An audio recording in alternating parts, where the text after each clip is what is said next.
A war is raging in Mexico's border towns as rival drug cartels battle for control.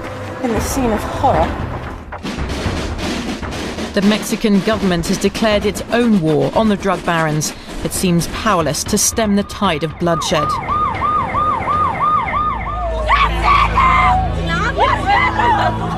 The drug gangs here are as heavily armed as the security forces. Not in a million years would I expect to find something like this here in Mexico. People come here on a holiday.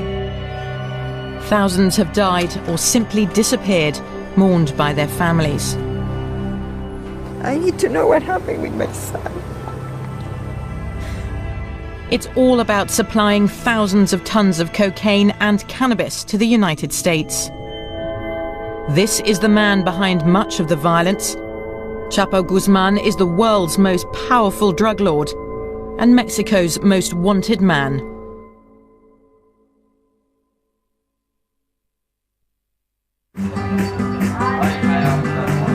Welcome to Tijuana, tequila, sexo, marijuana.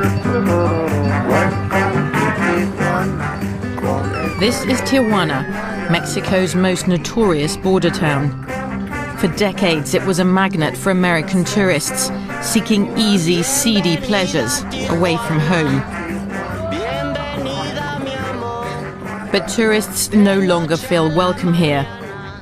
It wasn't long before I saw why.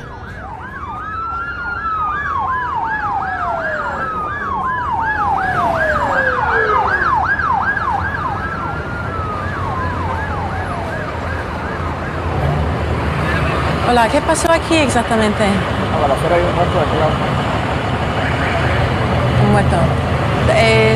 ¿Se lo sabe quién era? No, por el momento todavía no. No. This man with no name was my first encounter with violent death in Mexico, and I had only just arrived. Rival drug cartels use murder and terror in their battle for control of the city, a key gateway into America. I'm mostly shocked, actually, the fact that there are not that many people crowding around to see what's happened. Because there's just been a murder taking place here. There's loads of restaurants around here, loads of people, lights. It's not some dark alleyway. Are they just so used to murders here that they just shrug their shoulders? Or is it an indication of how violent this city really is, that people don't want to come anywhere near, they don't want to be seen on the scene?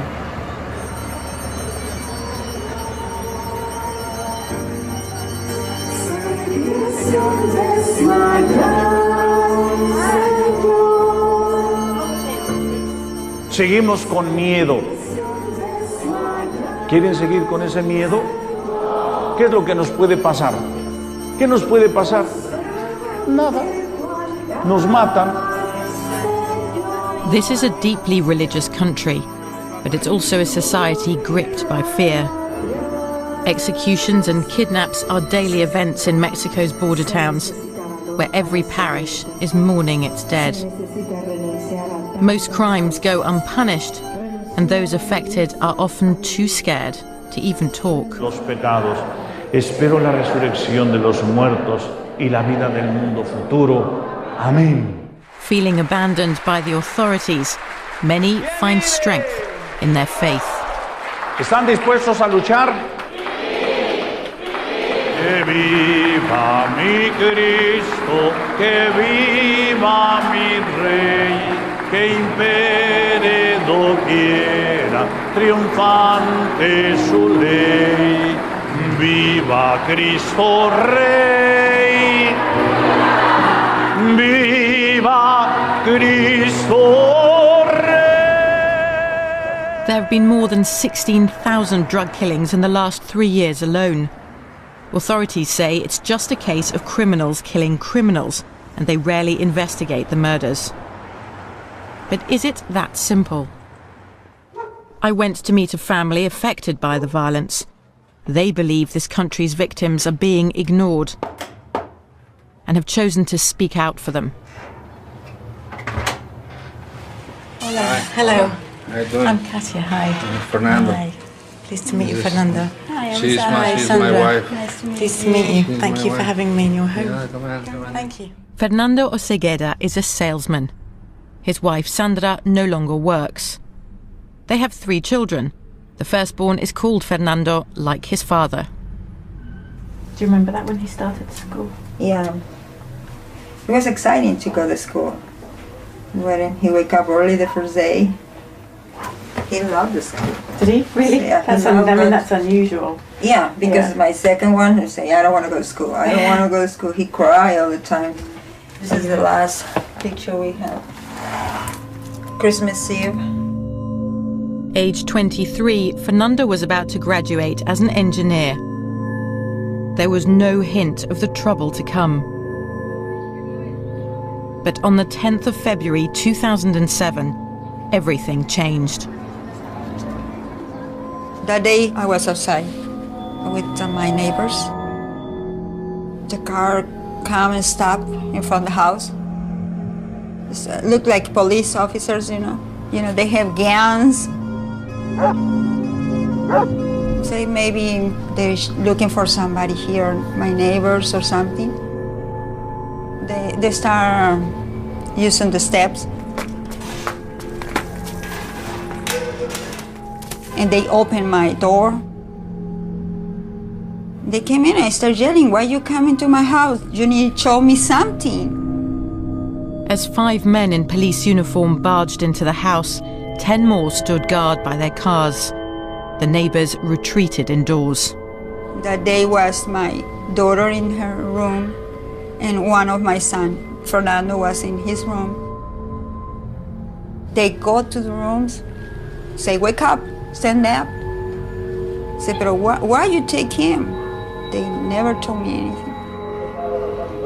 The men pushed us, my daughter and me, and they took him, put in the car, and gone. Sandra called me, and my surprise is, why, Fernando, why? And then I said, well, what can I do? I go to the police station, and I talk with the officer, say, somebody take my son, and I need to know if my son is here.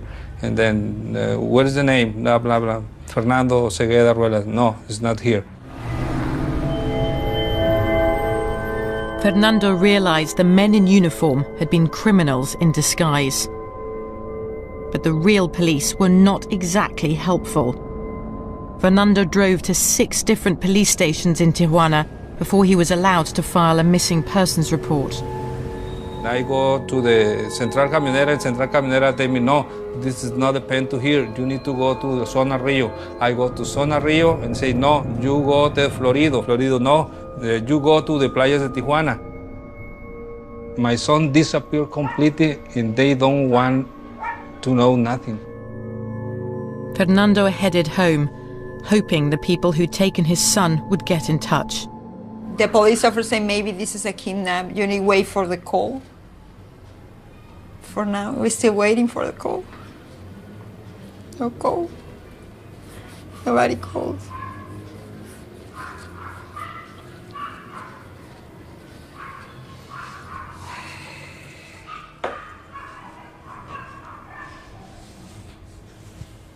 Nobody called.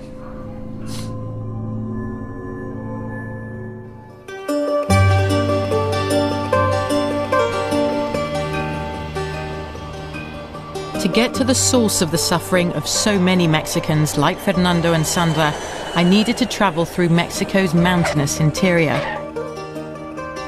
Criminal organizations have thrived here for decades, smuggling narcotics north into the United States. The cost to the Mexican people, though, has never been this high.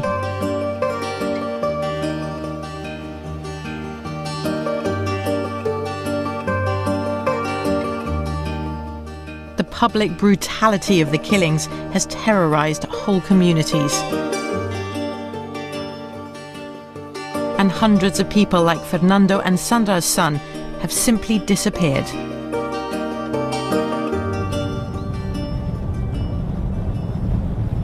I traveled 900 miles south of Tijuana to a rarely visited part of the country, the state of Sinaloa.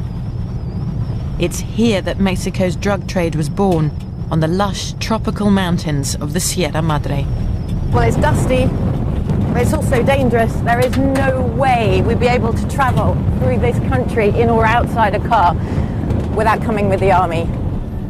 This is the realm of the powerful Sinaloa drug cartel. Ambushes are not uncommon. Mexico is one of the biggest producers of marijuana in the world, and it's here that most of it is grown. The Mexican army took me on the marijuana trail. I'd like to say we can smell our way, but it's not quite true. I think we have about half an hour of this. At least I got rid of the heavy flak jacket. The army says we're in safe hands now. They say they've secured the area. The soldiers had recently discovered 5 hectares of cannabis plantations. To reach the fields meant a long and humid trek.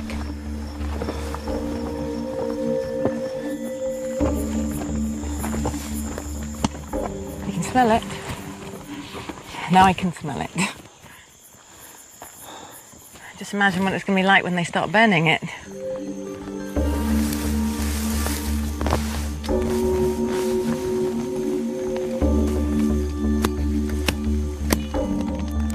The Mexican army says it burnt hundreds of tons of marijuana last year.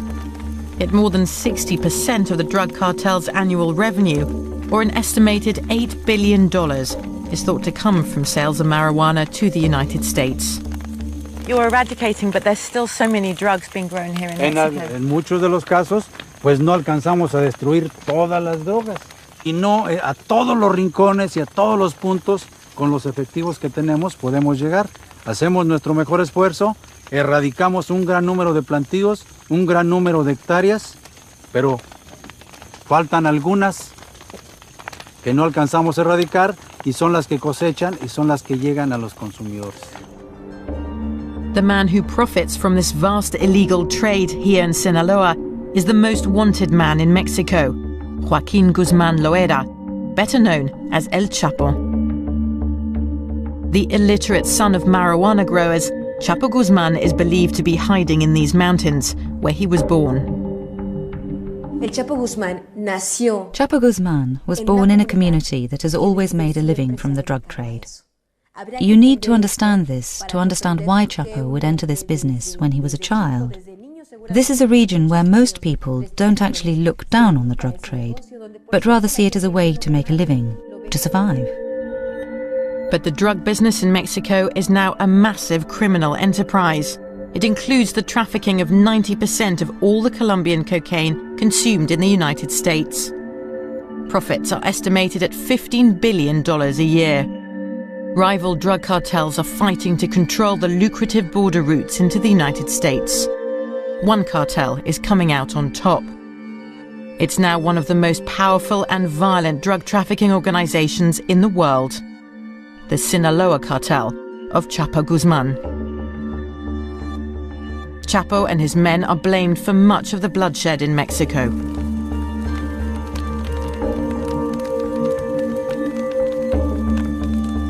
To get rid of the drug trade in Mexico, you need to get rid of the bosses, right? And you've got the big boss, Chapo Guzman, who comes from here. Yo le digo lo que yo considero, ¿sí? Y el avance que tenemos constantemente y el trabajo que hacemos con constancia, esfuerzo y determinación.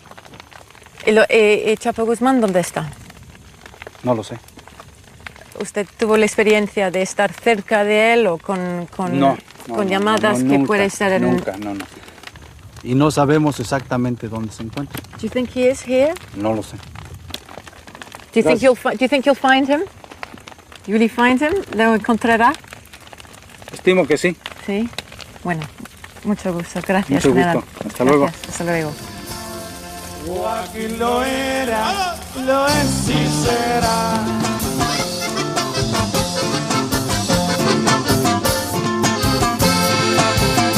Prófugo de la justicia, el señor de la montaña, también que ve en la ciudad. At a nightclub in Sinaloa's capital, Culiacán, Chapo Guzman is celebrated in song. This one is called The Lord of the Mountain. It's a narco corrido, a traditional ballad about the lives and exploits of Mexico's drug lords. In this corrido, Chapo Guzman is a folk hero. Muchos limpian caminos por donde Joaquín transita, Colombia y México admiran. Drug traffickers pay bands in Sinaloa and all over the country to compose corridos about them. Songs that defend them, glorify them and say they're very brave. Javier Valdez is a well-known newspaper columnist in Culiacán. He's also a vocal critic of Sinaloa's drug culture. De corrido no traes, ¿verdad? Sí, cómo no. ¿Quieres corridos? No, quería preguntar solamente. Gracias. When we talk about like the drug traffickers and the drug lords, I mean, Chapo Guzman is your drug lord, the drug lord of Culiacán. Is there something special about him? Lo admiran, lo quieren, lo People protegen, admire him, they love him and give him protection. Because Chapo is from this area, but also because he has a lot of power and money, and he pays well. Y paga bien. Culiacán, bella perla de Humaya. Culiacán is a dangerous place, but it's also a relatively prosperous city. The proceeds of drug trafficking are laundered into the region's economy and its infrastructure, seeping deep into the social fabric. We have relatives who are drug traffickers, neighbours, customers. The traffickers are in our kitchens, in our bedrooms, on our patios. They are amongst us because they benefit us. Mi orgullo ser de Culiacán. Sí, señor.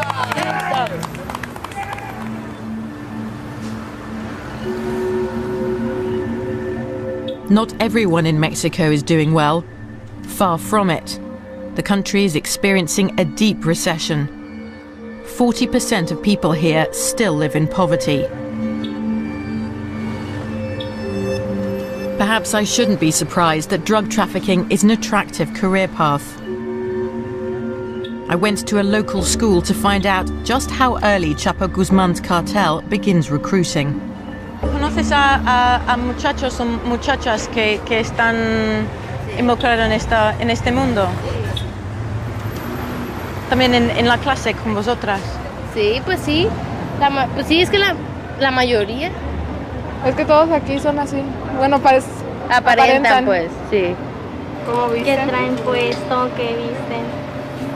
¿Cómo hablan también? Hay chicas en la escuela a quien impresiona el dinero o pues las coches. Sí, hay gente la que mayoría. Sí. ¿Qué buscan ellas? Pues dinero, que las mantengan bien, etcétera. El dinero. The money. Gracias a esto. Thanks to this job, I built my house. I furnished it. My wife has a car. Luis Navarez used to be a teacher. He was recently jailed for driving a lorry packed with marijuana from Sinaloa up to the US border, something he'd been doing for 20 years. ¿Por qué? Porque con un sueldo de maestro. Why? Because on a teacher's salary, you lack many things. Careces de cosas. Mis hijos ya conocen Disneylandia. My sons have been to Disneyland in Los Angeles, to Universal Studios, to SeaWorld. Pero has perdido años de tu vida acá. Sí. Yes, I've lost years of my life, but I earned a lot. When I come out, I won't ever have to work again. It's a vicious circle. While the drug trade provides an income for many Mexicans, the chaos and the violence it brings are destroying the legitimate economies of the country's border towns. So sad to say it because it's my city, and this used to be a boom street, and now it's a ghost street. Most of the business in this street are now closed. Look, this is closed, that is closed, that one is for rent.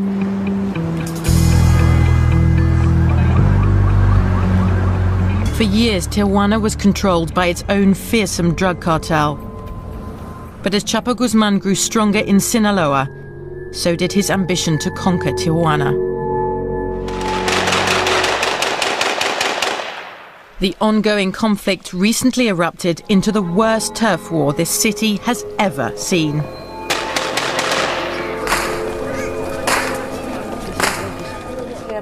The cartel started a war that left an average of 12 dead per day. At times, all of them at once in the same place. Sometimes they would find 5 decapitated bodies here, 1 dismembered body there. It was horrible. Journalists are also caught up in the violence. Mexico is the world's most dangerous country for reporters after Iraq. 2 editors of Zeta magazine have been assassinated, but Adela Navarro's publication continues to expose the cartel's crimes and the rampant corruption in Mexico. Between September 2008 and January 2009, there were 600 executions in Tijuana, and local police didn't do anything. Neither did the federal police. They did nothing. Many in Tijuana feel let down by the authorities. Fernando Osegueda never heard back from the police about his missing son. He joined a support group uniting families in similar situations. By now, most have given up hope of finding their loved ones alive. If rescue 1 teeth, 1 bone, it's okay for us. And we go to the cemetery and put the body and the church and pray, but we have 1 place to go to pray to my son. This is the same case to everybody, people here. 2 years after Fernando's son was abducted, a high-profile arrest appeared to be a breakthrough in the case. In January 2009, a man called Santiago Mesa was detained. A humble bricklayer from Sinaloa State, he'd migrated north to Tijuana, like many, in search of a job. He found one. ¿Cómo hacías el trabajo? Yo lo echaba en tambo y ácido y ahí se desintegraba. ¿Qué tiempo se tardaba en deshacer un cuerpo? 4 horas. ¿Qué sustancias utilizabas para deshacer los cuerpos? Sosa cáustica. Una vez que se deshacían, ¿qué hacías con el líquido, con lo que quedaba? Lo echaban en una poza. ¿En dónde? Una poza. ¿Dónde está? Ahí está. ¿Aquí hay? Sí. Aquí debajo de donde estás tú. ¿Cuántos cuerpos restos todavía? ¿Cuánta gente como tú se dedica a hacer esto? Mesa confessed to disposing of the corpses of people kidnapped and then killed by the drug cartels. He said he dissolved the bodies and buried the remains in the grounds of his shack. Mesa became known as the pozolero, the stew maker of the drug lords. I was so scared of hearing that. It's like a scary movie, you know. How can he say that? And he recognized he dissolved 300's body. And then we talk about maybe he can recognize somebody, but he say maybe. It's incredible, but most people renew the hope, because in this time we need to know what's up with Fernando or the other people. Fernando stepped up his protests, calling on the authorities to interrogate the stew maker about the identities of people he'd dissolved in acid. En ese comando también ve este niño, Enrique Osuna.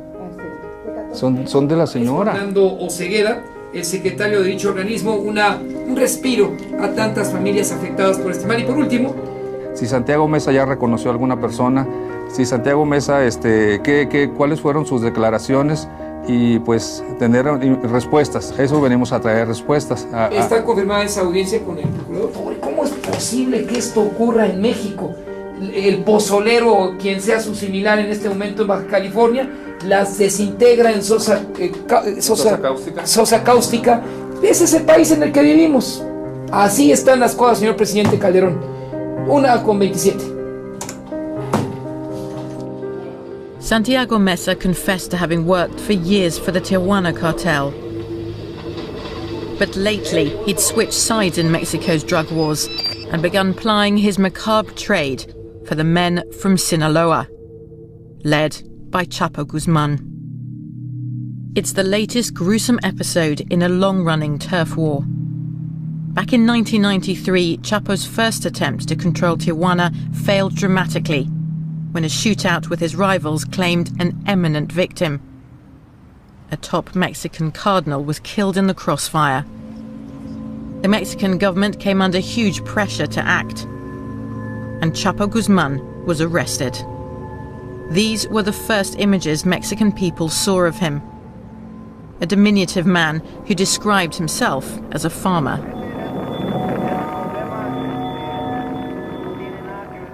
In prison, Chapo's efforts to take over Tijuana were put on hold.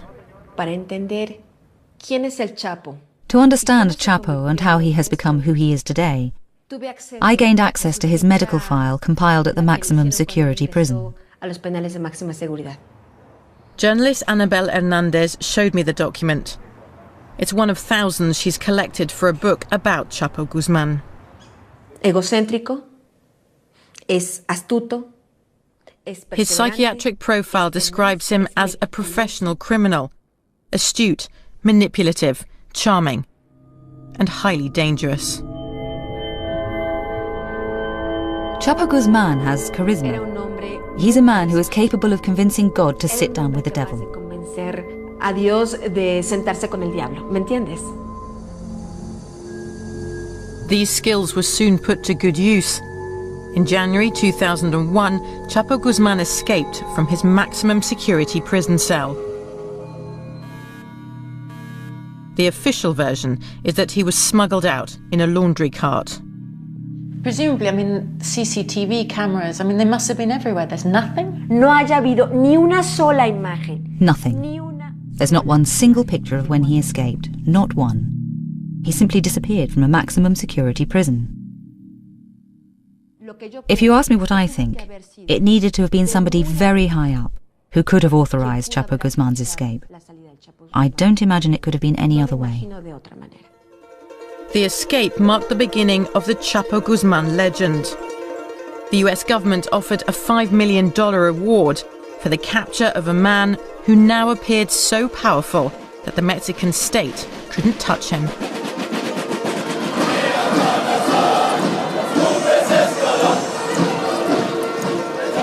It's Independence Day, and Mexico's President Felipe Calderón is reviewing his troops.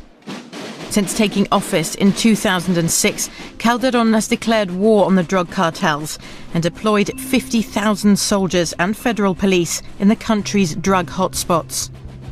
This attempt to restore the rule of law by armed force has seen an upsurge in violence. But the government defends its policy. There is no historical precedent for the effort being made in Mexico today. What we have done in number of arrests, the seizure of money and drugs, the drug bosses we have captured, has no precedent in the world. Not everyone agrees. They're talking about thousands of captures, but only 2% of those captures wind up with a final ruling establishing a guilty verdict. So you just do not have an effective repression. That's it. You don't have a real dismantling of the economic base of organized crime hidden within the legal economy of Mexico, where 78% of the GDP sectors of the legal economy have been infiltrated by organized crime.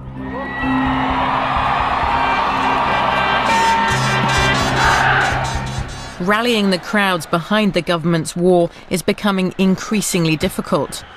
The most visible result of the policy has been escalating violence. But President Calderón's right-hand man, his Minister for Public Security, is convinced challenging organized crime will pay off over time. There is always a peak of violence at first. But in every previous case, in New York, Chicago, Palermo, Medellin, the violence began to go down after 4 to 5 years.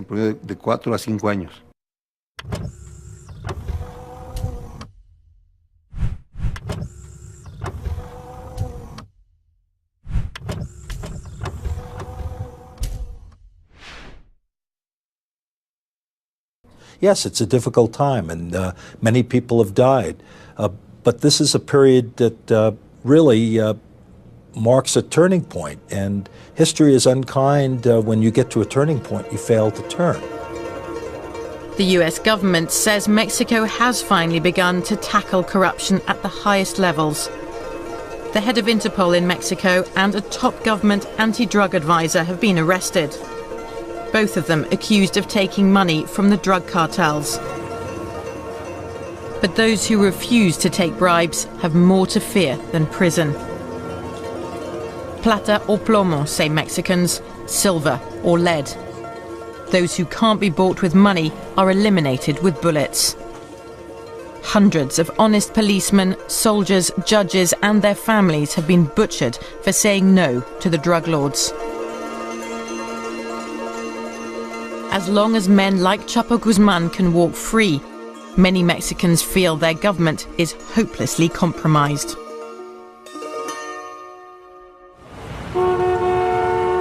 Ciudad Juárez, a desert city on the border with Texas. This is the ultimate trading post between Mexico and the United States. It's also the jewel in the crown of Mexico's drug trafficking. Chapo Guzman is fighting to rule here too. The result is hell on earth. Sergio, contéstame.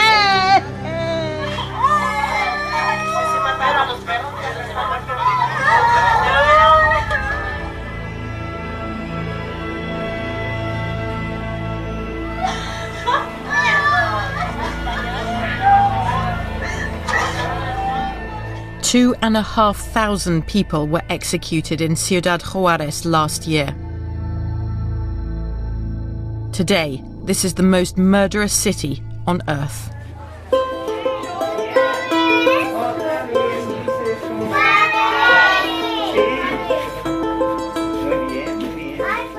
The drug war in Juárez has thrown up an unlikely hero. A softly spoken law professor, José Reyes was elected mayor 2 years ago. Ever since, he's been on a mission to win people's trust.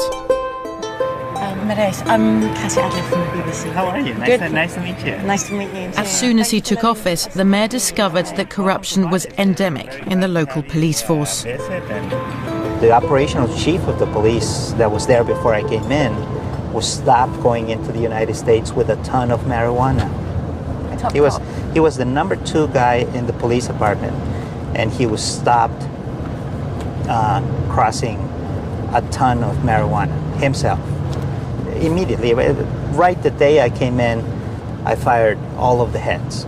Everybody who's a head of the police department was out that day. Half the Juárez police force was found to be corrupt and dismissed. Dozens of city officials involved in the purge were murdered in retaliation. The mayor's life remains under threat. And some of the killings were done by police officers. Imagine half of the police department being involved in something like that. With only 800 officers left, the mayor launched a huge recruitment drive to give Juárez a new police force free from corruption.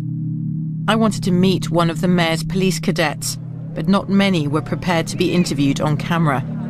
Eventually, we found one brave enough to do so. Oh, wow. Como Charlie's Angels. No? Ya sé. Blanca del Rio is a young mother of 3. No tengo miedo, me lo pregunta mi mamá, ¿tienes miedo? Y así como se lo contesta a usted, así se lo contesto a ella, no tengo miedo. No corrompirnos o no ser corruptos, esa es nuestra meta, llegar a ser unos buenos policías, que eso es lo que queremos. Blanca's father was also a policeman. He was murdered on duty 20 years ago, leaving her mother alone with 9 children. Sí me da miedo, pero es un gusto de ella, como dice ella, pues desde chica tenía 18, 16, y yo quiero ser policía, yo quiero ser policía. ¿Qué piensas tú, Cristian? ¿Tienes opinión? Está muy bien. ¿Estás orgulloso de tu mamá? ¿Estás orgulloso de tu mamá? Tiene mucho coraje. Christian knows far more about the dangers of Juárez than any 6-year-old should. When his father opened a new shop, the cartels demanded protection money. Entonces a él le pidieron cierta cantidad, no la pudo reunir y al momento que la reunió, pues ya se le había vencido el plazo. Fue por eso que... De hecho, el niño estaba ahí con él cuando pasó eso. Se lo había llevado una semana. Blanca's husband was murdered in front of their son, Christian. It happened only 2 months ago.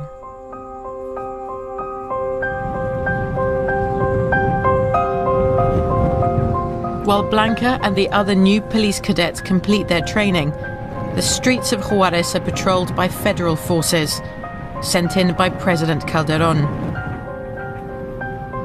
I joined them for an afternoon patrol.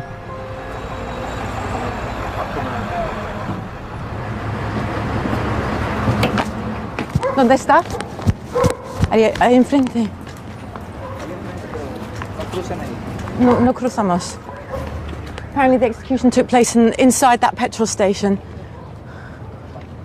You can see inside the police cars on the crime scene they've got masks on because for them it's a matter of life and death, and you know, people recognise them, the wrong people know where they are.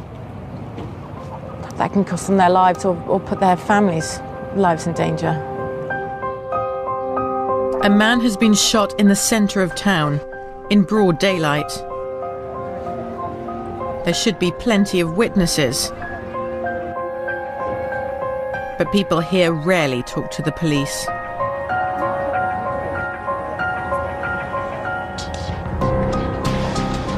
I keep thinking what it must be like to live in Juarez and know the danger you run of being in the wrong place at the wrong time every single day on one of those buses, walking out with your kid from school, and one of those gunmen just come past and spray the roads to attack one of their enemies, but you know, you can just get in the firing line.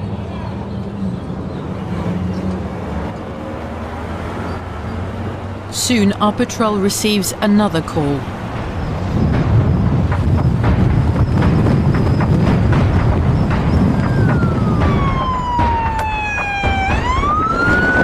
The soldiers have told us to get down. They need to drive as fast as possible to the scene where they've just heard that a car has been found with 5 dead bodies in it. So we're on our way there now.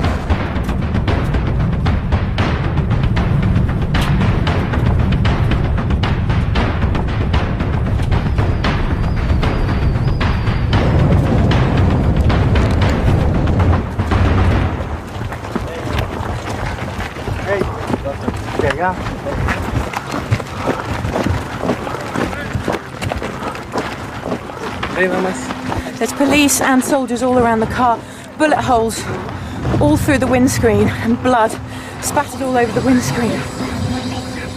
The music is still playing in the car. In this scene of horror, absolute horror.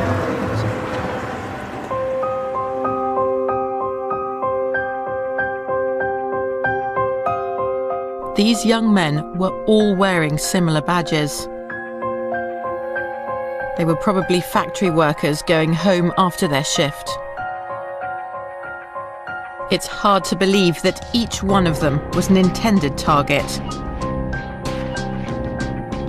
and that this is a war with no innocent victims. What just makes this whole scene so surreal is, you know, you've got this horror scene, and just over there, so close by, that's the United States over that fence. You've got US custom officials looking on at the mess that Mexico's in.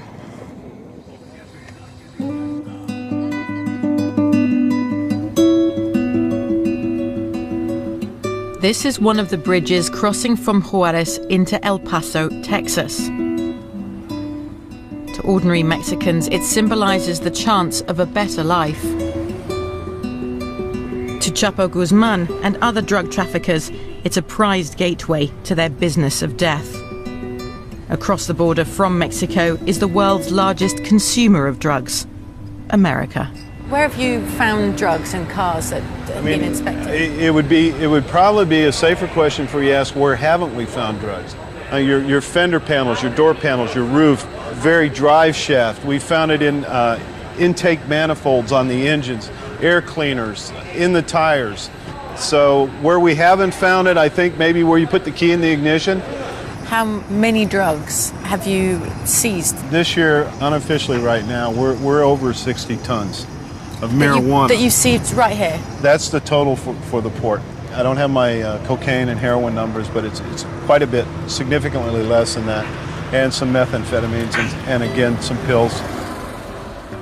Cocaine consumption in the United States from the 1980s is down almost more than 20%. But clearly, one of the changes has been that marijuana is the chief revenue generator.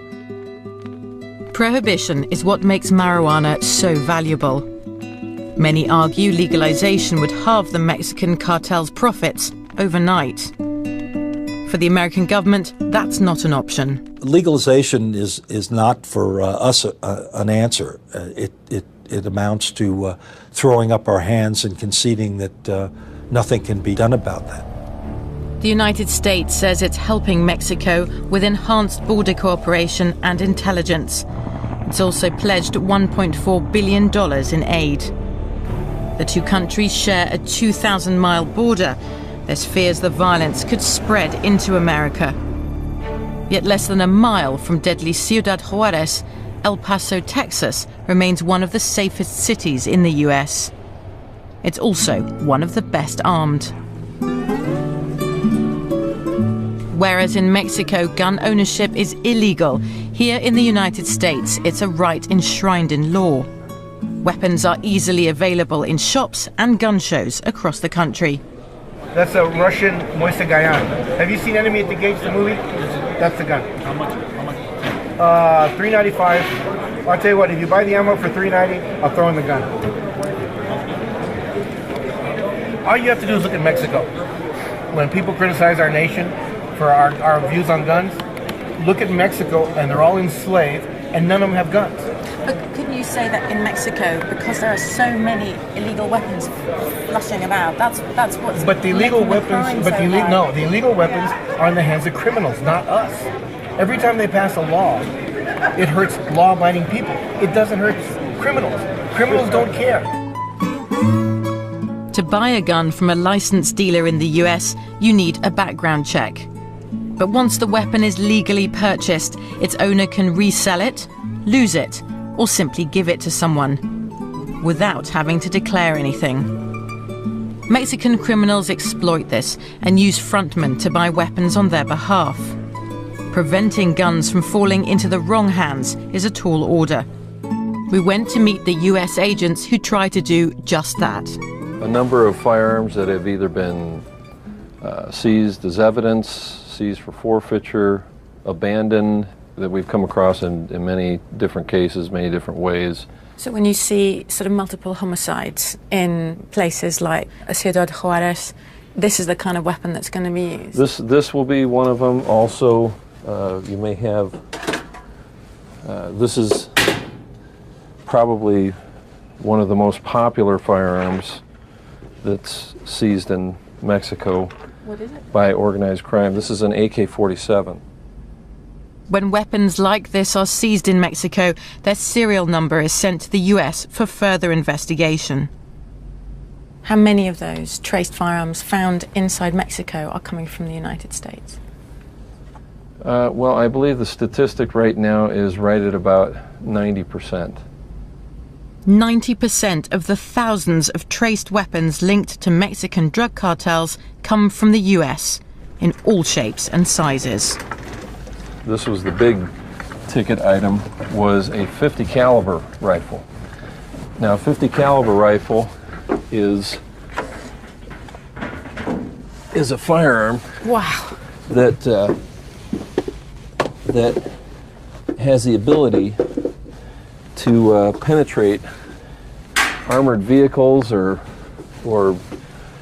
walls on houses or whatever. Was it here in El Paso that it was bought? Yes, it was purchased here in El Paso.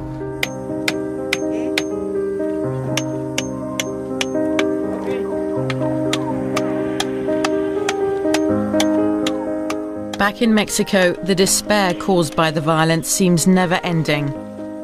Fernando Cegueda is still looking for his missing son. With other families of the disappeared, he's staging a protest outside Tijuana's most notorious crime scene.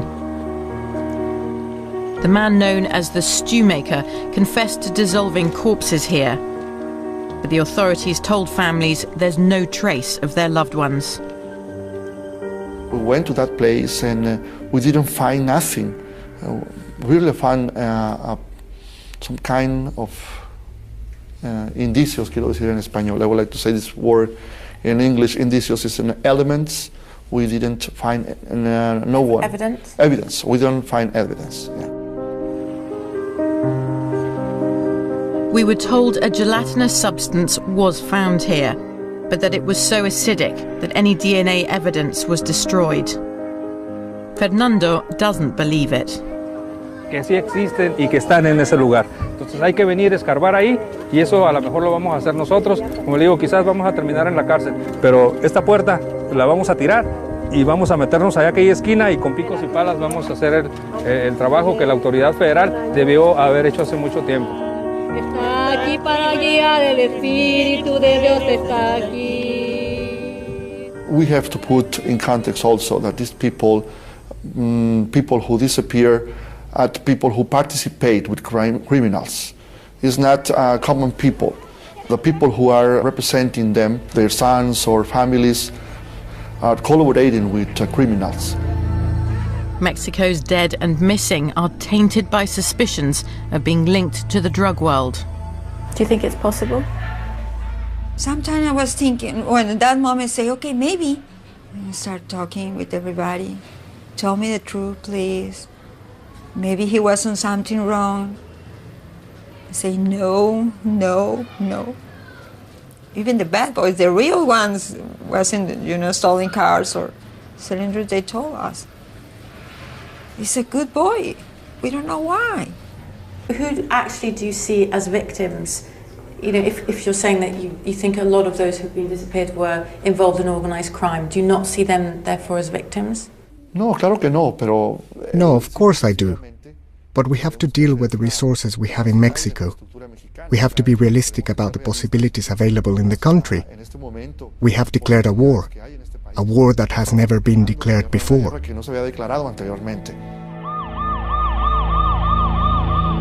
But victory in the Mexican government's war appears ever more elusive.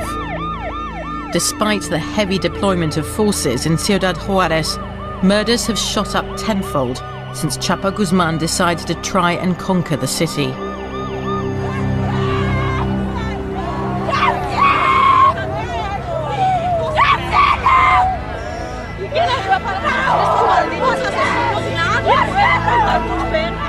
For ordinary Mexicans, the human cost of the drug war is intolerable. This is one victim whose innocence surely no one can dispute. Josiel Ramirez lived and went to school across the border in Texas. He'd come to Juarez for the day to see his father. He was deliberately shot in the head as he crawled out of his father's car, ambushed by gunmen. Josiel Ramirez was 7 years old.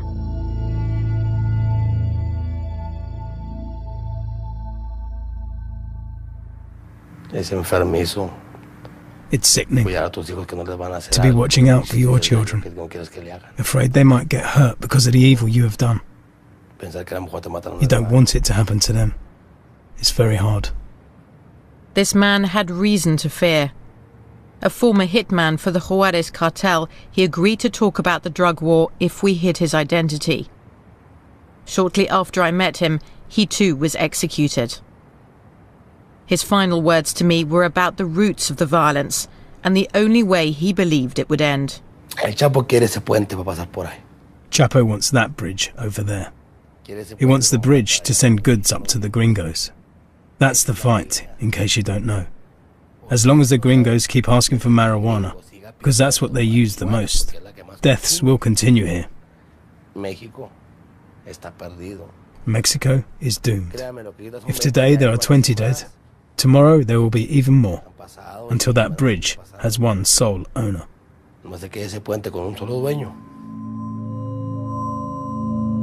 If you're in the shoes of an average Mexican citizen and you see that the government has huge levels of corruption, that the police have been infiltrated, that when you report a crime, you become not the victim, but you become the persecuted. And on top of that, you see a failed strategy that is being implemented. Very likely, first of all, you will start saying, let's negotiate with organized crime groups. Let's just negotiate with this guy so the violence stops.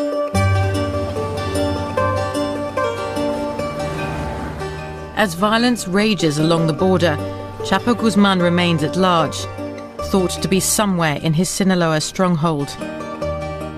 His contempt for the authorities remains brazen. The press has reported sightings of Chapo eating at local restaurants. And at 54 years of age, he recently got married to an 18-year-old beauty queen from the Sinaloa mountains. Newspapers reported Chapo got married to this girl with a big party in broad daylight, and that the party was allegedly watched over by the Mexican army. I received information from people close to some of the guests, who said that several governors were there too. If that wasn't enough, the respected American business magazine Forbes estimated Chapo's fortune at $1 billion, and recently rated him the 41st most powerful man in the world. The Mexican president isn't even on the list. La corrupción es el principal problema en México. Corruption is Mexico's main problem. Until corruption is uprooted, there will be no end to poverty, impunity, kidnappings, and a number of problems my country suffers from. The best example of corruption is Chapo Guzman. Economic support system, security support system, and political support system. Without those three, someone like Chapo Guzman cannot grow to the level that he has grown. Journalists told us, ordinary people told us, they believe that politicians are protecting Chapo Guzman. How do you convince them that they're wrong? Let me tell you, there is no precedent in the history of this country to what this government has done so far. This government has fought against all the drug cartels, including Chapo Guzman's cartel. Many people have died. Police officers have died in this battle against Chapo Guzman. After weeks of witnessing Mexico's drug wars, I began seeing this country as a place haunted by ghosts. The stories of missing victims and elusive criminals often stem from a common source: Mexico's long history of impunity. I convinced the authorities to let me visit the site where Santiago Mesa, the stew maker, confessed to disposing of his victims. It was the only chance Fernando and Sandra would have to be allowed in. Con permiso. Adelante.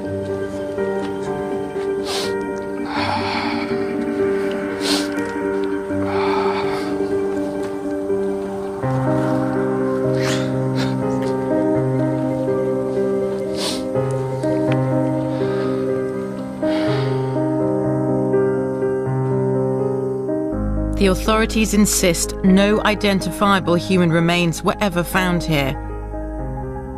But Fernando and Sandra aren't prepared to give up on their son. Yeah. This is Sosa Caustica. Maybe my son is here. Fernando, it's possible to stay here. Stay there, or there, I don't know. We need to know what happened with him and try continue living. I really need it. I need to know what happened with my son. God gave me my son, but I don't know why he took it from me.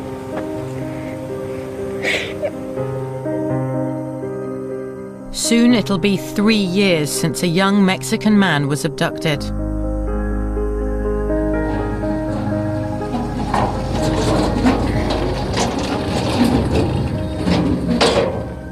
This may be as close as his parents will ever get to finding him.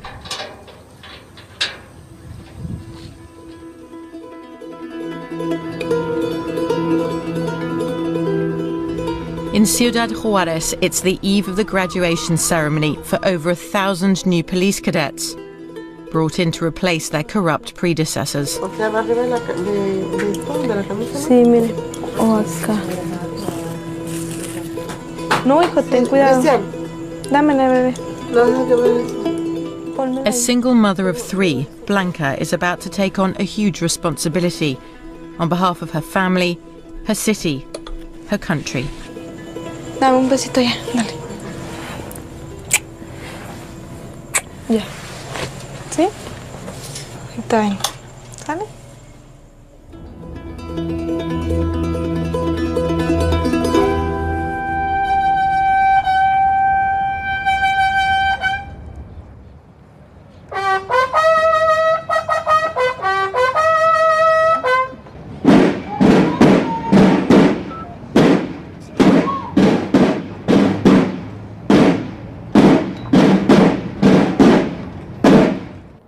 A partir de este día, cuando comiencen sus patrullajes, tengan siempre en cuenta que fueron preparados para representar a la ley, para ganar la lucha contra el mal y vencer cualquier tentación que los desvíe de su camino.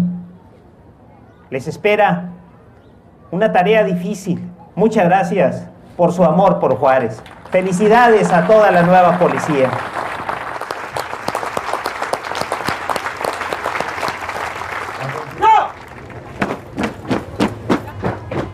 The mayor of Juárez has been waiting 2 years for this day. His hopes for the city and his personal legacy rest on these young men and women. Porte ese uniforme con mucho orgullo, ¿eh? Hágalo por el bien de Juárez. Muchas felicidades. Gracias. ¡Salud! ¡Ya! ¡Por flanco derecho! ¡Ya!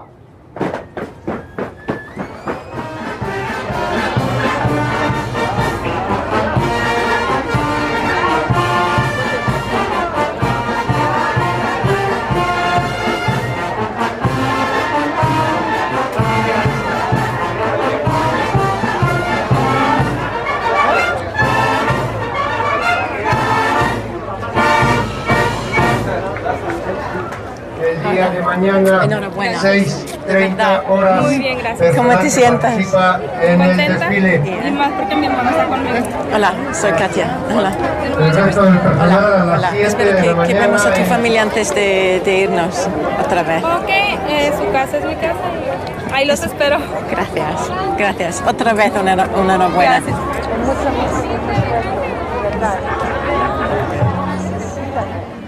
Gracias. Gracias. You know, today at the ceremony, watching not just the new policemen, but their families, mothers, fathers, and their children. It's the first time since we've been traveling in Mexico that you feel a sense of hope, or at least of wanting to hope. You know, that these guys really can bring peace to the streets of Juárez. That's what they're promising to do. And at the same time, hoping very, very, very much that with the little amount of training that people like Blanca have had, that they're not going to be lambs going to slaughter.